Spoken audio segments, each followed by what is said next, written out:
Someone in the crowd said to Jesus, "Teacher, tell my brother to divide the inheritance with me." Jesus replied, "Man, who appointed me a judge or an arbitrator between you?" Then he said to them, "Watch out. Be on your guard against all kinds of greed. A man's life does not consist in the abundance of his possessions." Then he told them this parable. The ground of a certain rich man produced a good crop. He thought to himself, "What shall I do? I have no place to store my crops." Then he said, "This is what I'll do. I will tear down my barns and build bigger ones, and there I will store all my grain and my goods. And I'll say to myself, you have plenty of good things laid up for many years. Take life easy, eat, drink, and be merry." But God said to him, "You fool, this very night your life will be demanded of you. Then who will get what you have prepared for yourself? This is how it will be with anyone who stores up things for himself, but is not rich towards God."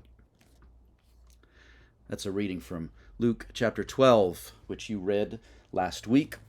This passage begins with a man who asks Jesus to act as an arbitrator in a legal dispute about his inheritance, and Jesus declines. But he does give a stern warning about greed. And to make his point, Jesus tells a parable. The parable is a warning about finding our security in the things of this world. The man in the parable didn't think he was committing any great sin. He experienced abundant blessing, and he just wanted to enjoy it. The problem was that he was not rich towards God. We are blessed so that we can bless others. Now, we live in an age of great abundance, so this is a dangerous trap for us because we may not even know it's happening. And this means it's an important teaching for us. Don't find your security in the things of this world. Whatever you store up in your barns is not going with you. This is especially personal to me.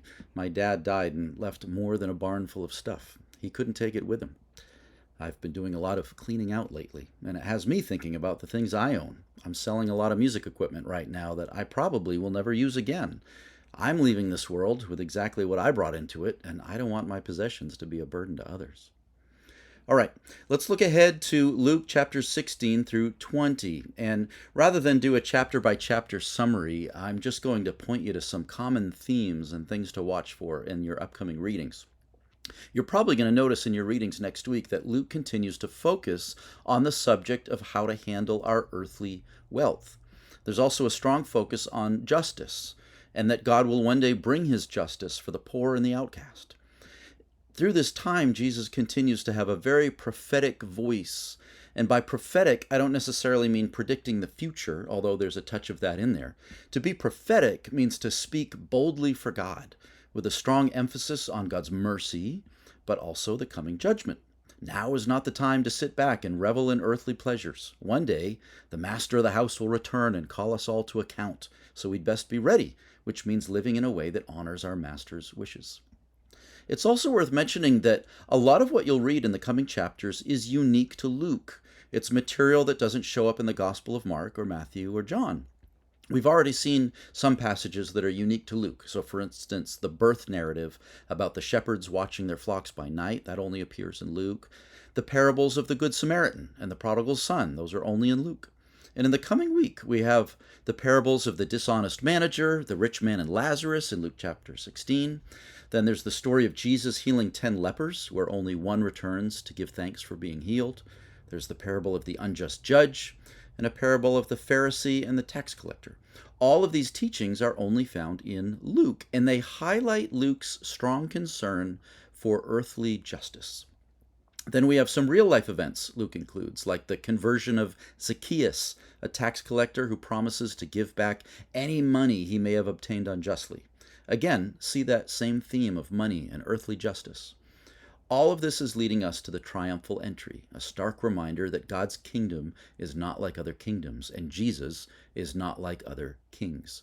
If we want to be part of this kingdom, we need to understand the values of Jesus and walk according to them.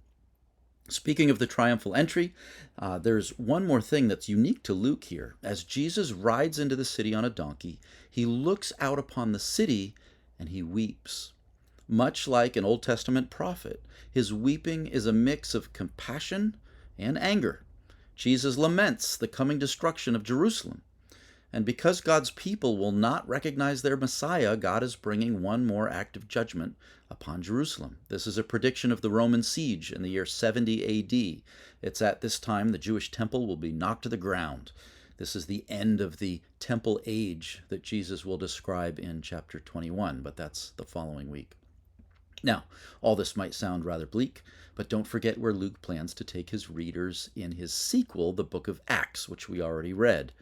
Out of the ashes, God will raise up a new temple.